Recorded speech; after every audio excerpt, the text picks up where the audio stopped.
Ok. On attaque dans 2 minutes, laissez juste moi le temps de... les buffets de Las Vegas.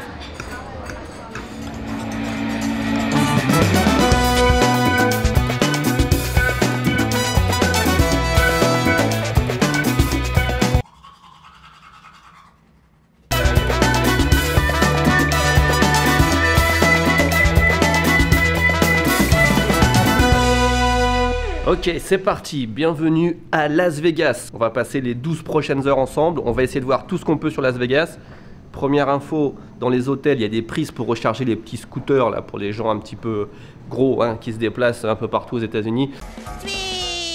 On avait déjà exploré ensemble la ville de New York en 12 heures, le concept reste le même. Une vidéo regardée par personne, car le titre et la miniature sont nuls. Et c'est pour ça que cette fois, on ne va pas mettre ça comme titre et miniature. Vous allez voir qu'à Las Vegas, il y a énormément de choses à dire. Les gars, dans cette vidéo, il va se passer trop de trucs. On va partir espionner une compagnie aérienne secrète. On va retourner sur le lieu d'une des plus grandes fusillades des États-Unis. On va jouer à la roulette, visiter les plus grands hôtels du monde et plein d'autres choses. Mais je vous le dis tout de suite, il n'y aura pas de burger à Las Vegas. Et on va peut-être commencer par cet hôtel. Je suis dans l'hôtel Caesars Palace, qui est l'un des plus connus de Las Vegas. Tous les hôtels à Las Vegas ne sont pas de simples hôtels, ce sont des hôtels casinos et ils sont immenses. Dans celui-là, il y a plus de 3000 chambres, 3 ou 4000 et ils sont très intéressants à visiter. Chaque hôtel a un thème différent. Faisons un petit tour ensemble.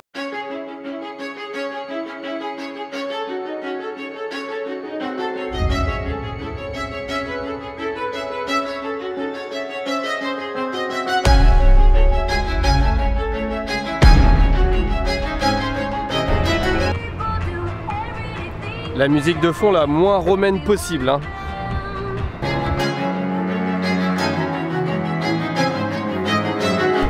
On peut jouer au casino dans la piscine. Je crois qu'il me faut à peu près 15 minutes pour aller de ma chambre à la voiture au parking, ce qui est beaucoup trop. Mais au-delà de la taille des hôtels, c'est vraiment le faste hein, qu'on retient. Toutes les décorations, les spectacles, le casino évidemment à l'intérieur de chaque hôtel. Et puis le nombre de restaurants, je vous raconte même pas le buffet que j'ai mangé ce matin.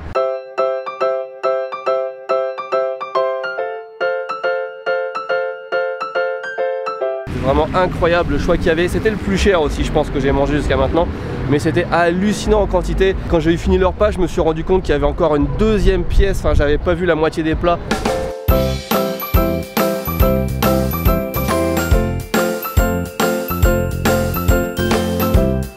D'ailleurs la masse de nourriture qui est gâchée à Las Vegas est assez hallucinante.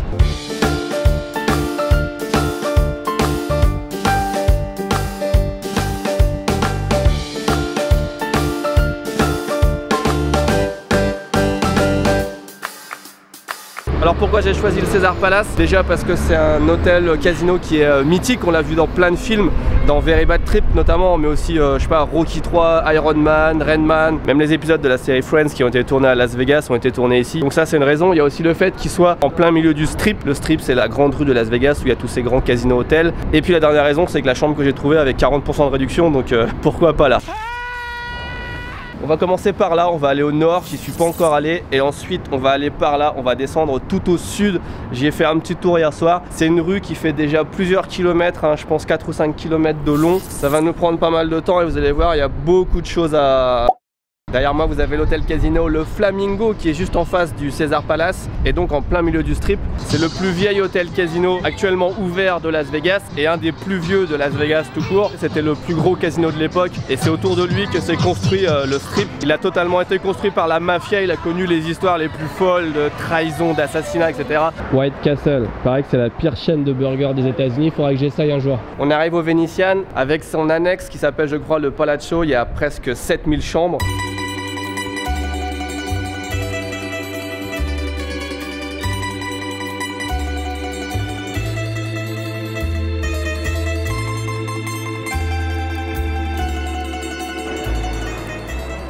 Ok, on vient de rentrer dans le plus grand hôtel du monde. Ça c'est ce que j'aimerais bien dire, mais en fait c'est le deuxième plus grand hôtel du monde. Je crois que le plus grand est en Malaisie. Absolument, dans tous les hôtels, il y a un casino à l'intérieur et ce casino est en plein milieu de l'hôtel, c'est-à-dire qu'on est obligé de passer par le casino quoi qu'on veuille faire. Ne serait-ce que pour aller manger, pour aller sortir, pour faire un achat, n'importe quoi, on est obligé de passer à côté de machines à sous ou de tables. Les hôtels et casinos sont vraiment fusionnés et normalement on n'a pas le droit de filmer dedans, il y a une loi au Nevada qui interdit de filmer dans les casinos.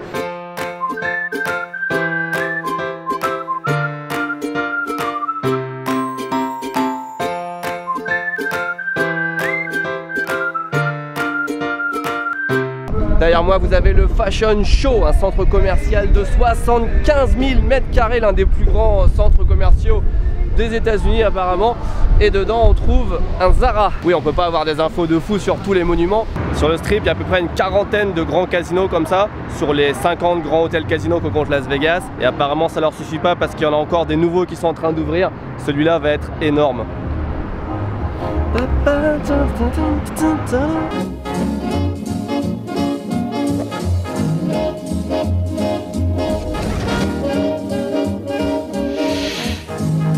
Je sais pas si vous vous rendez vraiment compte de la taille énorme des complexes hôteliers. Là j'ai marché, je suis sûr, plus d'1 kilomètre, peut-être 1,5 km, et j'ai vu quoi, 5 ou 6 hôtels seulement. Chaque hôtel occupe presque, je sais pas, 400-500 mètres, enfin c'est n'importe quoi. Et il n'y a rien entre les hôtels, enfin je veux dire c'est que des hôtels les uns à la suite des autres.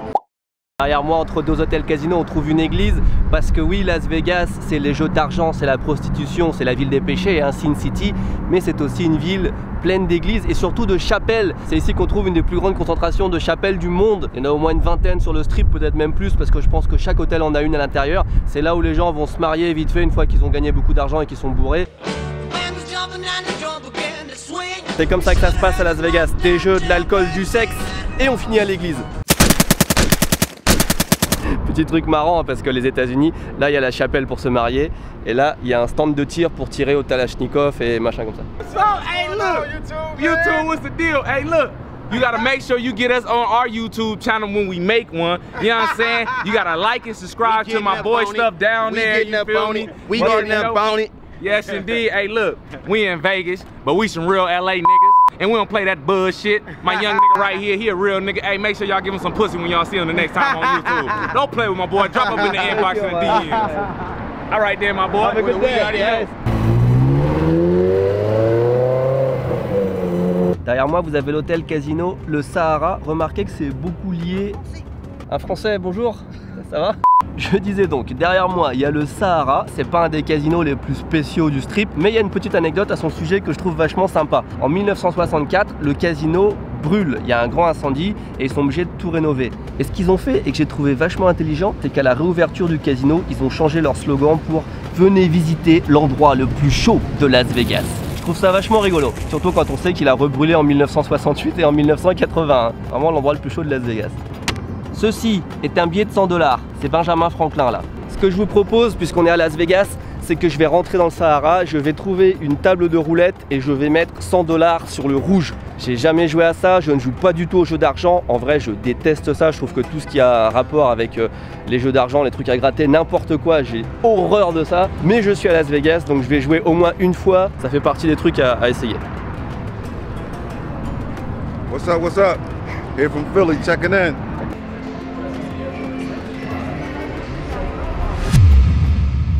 Ça y est, je viens d'aller jouer à la roulette 100 $. Je vais vous dire comment ça s'est passé dans quelques instants, mais d'abord, une bouteille d'eau au Starbucks, 6 $. C'est plus cher qu'une bouteille d'eau que j'achète au sommet du Mont Fuji. 6 $. Bon, heureusement que je viens de gagner 100 $. Ceci est une chip de 100 $. Ceci est une deuxième chip de 100 $. En une minute, donc j'ai gagné à peu près 100 $. J'en retire aucune satisfaction, aucune joie particulière. Ça m'intéresse pas du tout de gagner de l'argent de cette façon-là, mais pour l'expérience, c'est très marrant. Alors comment ça s'est passé? Déjà, remarquez que je ne suis pas au Sahara, je suis au Strat. Pourquoi? Parce qu'au Sahara, il y avait une seule table de roulette ouverte et il y avait plein de monde autour en train de jouer dessus.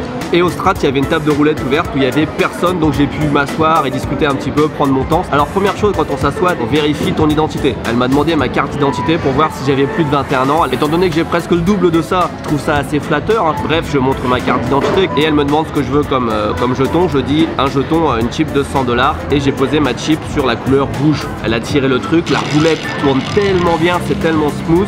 Il y a 36 numéros je crois à la roulette et c'est tombé sur le numéro 23 rouge.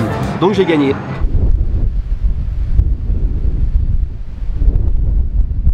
Il y a plein de vent et ça rapporte du sable du désert parce que Las Vegas c'est au milieu du désert.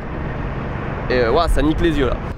Ça c'est le casino Eldorado et il est extrêmement spécial. Parce qu'il n'est pas à Vegas, il est à Reno. Je sais pas si vous en avez déjà entendu parler, c'est beaucoup moins connu, mais à quelques centaines de kilomètres de Las Vegas, toujours dans le Nevada, il y a la petite ville de Reno et c'est la petite sœur de Las Vegas. C'est aussi une ville avec plein de casinos, etc. C'est beaucoup plus petit, beaucoup moins touristique, il y a presque personne dans les rues. Il commence à pleuvoir, c'est parfait. Il fait tellement froid aujourd'hui. Si je suis là, c'est évidemment pour comparer les deux villes, hein, par curiosité, mais aussi pour manger un burger, parce que j'ai pas eu mon burger à Las Vegas et quelqu'un sur Twitter m'a conseillé il y a déjà vraiment longtemps d'essayer Pine State Biscuit. Ok, c'est là-bas. J'attends ma commande là. Malheureusement ils ont pas de burger, enfin ils ont que des burgers au poulet, donc on va voir ce que ça donne. En général je suis moins fan de poulet que de bœuf. Par contre le dessert s'annonce très très bien, j'ai hâte. Ceci est une tarte citron miel, j'ai hâte. C'est du vrai jus d'orange, il est trop bon, c'est le meilleur jus d'orange que j'ai bu, il est trop bon. Ça sent extrêmement bon, c'est très très beau et l'assiette est bouillante, ce qui est très bien, ça veut dire que ça va garder le burger au chaud. Ah, la sauce est trop bonne.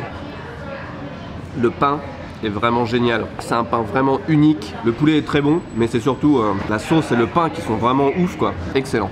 J'ai pris tellement de plaisir. Je finis de saucer avec les doigts. C'est la première fois que ça m'arrive, c'est trop bon. Je peux vous dire, si j'avais beaucoup d'argent, je rachèterais le restaurant carrément. Faites que ce soit bon, j'ai tellement envie que ce soit bon.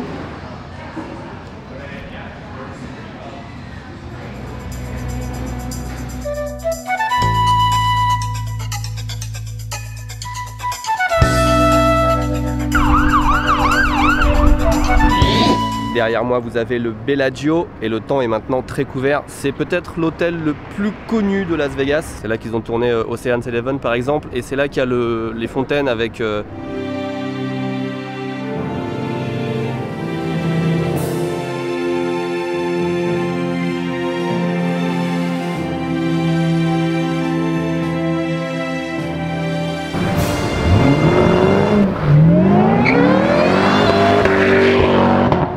En face du Bellagio, derrière moi là-bas, vous avez l'hôtel Casino Paris. Enfin la France représentée après 3 casinos italiens. Petite anecdote, alors déjà ce casino a tout juste 20 ans ce mois-ci. Il a été inauguré il y a 20 ans par Catherine Deneuve. Il est connu pour sa tour Eiffel, mais il y a aussi une montgolfière, je pense que la montgolfière des frères Montgolfier, la première montgolfière. Et aussi l'Arc de Triomphe, un peu caché au fond. Et petite anecdote intéressante, au départ la tour Eiffel devait faire la même taille que la tour Eiffel française. Mais comme l'aéroport est trop proche, eh bien ils l'ont fait à la moitié de l'échelle de celle de la France. Elle fait à peu près 150 mètres, un truc comme ça. Derrière moi il y a une boutique M&M's qui est assez connue. Il paraît qu'à l'intérieur on te donne des M&M's gratuits. Ça m'étonnerait que ce soit vrai, mais je vais aller voir quand même.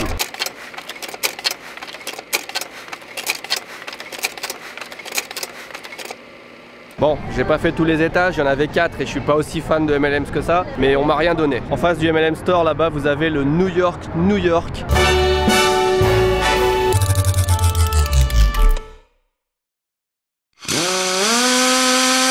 Start spreading the news. I'm leaving today. I want to be New York, New York. These vagabond shoes. New York, New York. These vagabond shoes. Et comme toujours, petite anecdote au sujet de ce casino, vous voyez là-bas il y a une réplique de la Statue de la Liberté. Et bien il se trouve qu'un jour la poste américaine a édité un timbre avec la tête de la Statue de la Liberté dessus. Et ils se sont trompés, ils ont mis la tête de cette fausse Statue de la Liberté sur le timbre. Ils se sont rendus compte de l'erreur que plusieurs mois après. Donc moi je trouve ce genre d'anecdote très marrante. Ça a dû être moins marrant pour la poste par contre, parce que le mec qui a fait le design de cette Statue de la Liberté évidemment a fait un procès. Je rappelle qu'on est aux États-Unis et la poste a dû payer 3,5 millions de dollars pour utiliser quelque chose qu'elle voulait même pas utiliser au départ. Je vois que derrière moi il y a le MGM Grande, 6852 chambres ici, c'est le 2e plus grand hôtel de Las Vegas et le 3e plus grand au monde. À Las Vegas, il y a 25 des 50 plus grands hôtels du monde. Je pensais pas que je prendrais presque toute la journée pour faire cette avenue, une seule rue, hein, du nord au sud. Il y a tellement de choses à voir et encore, j'ai pas vu un dixième des trucs à voir. Et il y a encore le centre-ville où j'ai pas du tout mis les pieds. Derrière moi là-bas, vous avez l'hôtel Luxor avec sa pyramide. C'est sur le thème de l'Égypte, hein, on s'en doute. L'intérieur de la pyramide, c'est l'atrium le plus grand du monde. Et je suis allé là hier soir pour voir un show des Blue Man Group. C'est les... bah c'est ça.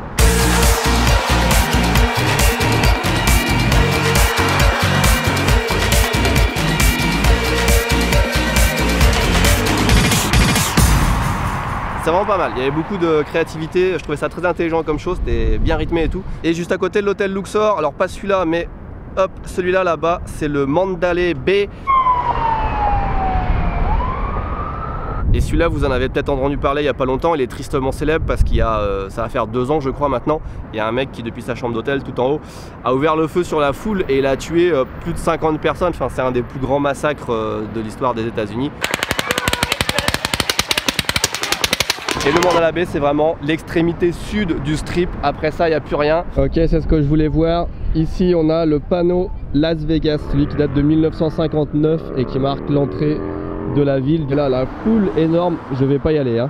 Ce qui m'intéresse dans le coin, c'est pas vraiment ce panneau, même si c'est toujours sympa à voir. C'est ce qui se passe derrière ce grillage. De ce côté de ce grillage, c'est l'aéroport et il y a pas mal de compagnies aériennes, évidemment. C'est un aéroport. Mais il y a une compagnie aérienne très spéciale qui s'appelle Janet Airlines, et cette compagnie Janet Airlines, c'est celle qui dessert notamment la zone 51.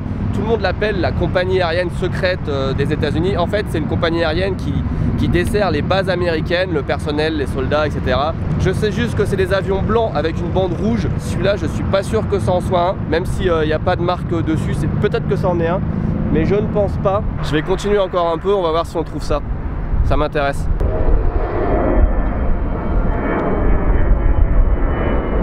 Les enfants, écoutez, je suis tout au bout de la piste d'atterrissage. Tout ce que je peux voir là, enfin j'ai regardé partout ce que je pouvais et j'ai pas trouvé cette fameuse Janet Airlines. Attendez, j'étais en train de revenir à l'hôtel et je pense que je l'ai trouvé. Regardez là-bas, ici là. Mandalay Bay, Luxor. Et les avions par là-bas.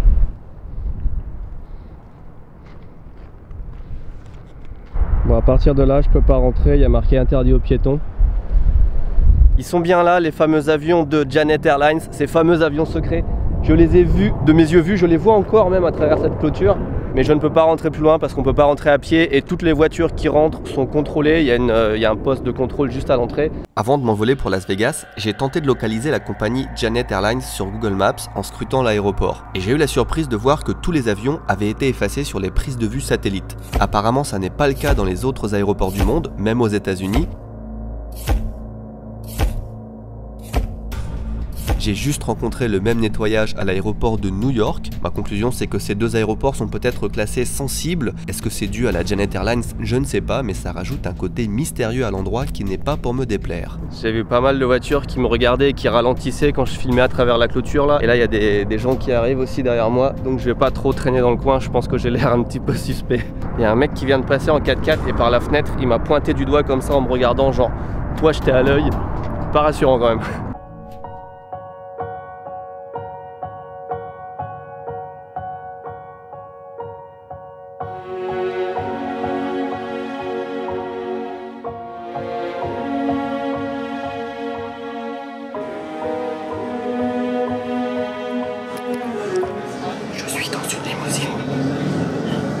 C'est Christophe et Sabine. Avec Christophe et Sabine qui viennent de se marier. Je lui dire bonjour. Bonjour. Voilà, on va prendre l'hélicoptère ensemble apparemment. Je tombe sur des Français, c'est pas génial? Super.